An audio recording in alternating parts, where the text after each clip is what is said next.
Looking for a great hosting solution? Check our website for prices.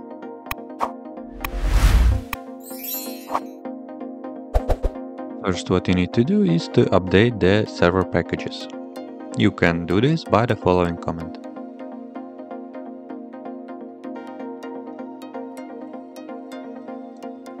PeaZip package is not available on Ubuntu-based repository, so you can install it via downloading the latest stable version of PeaZip to your Ubuntu system.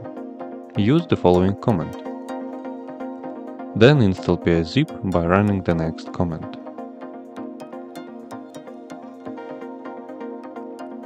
After the installation, you can search in the system search bar by typing PeaZip or by icon. PeaZip will be launched. That's it. If you have any question, please leave them in the comments.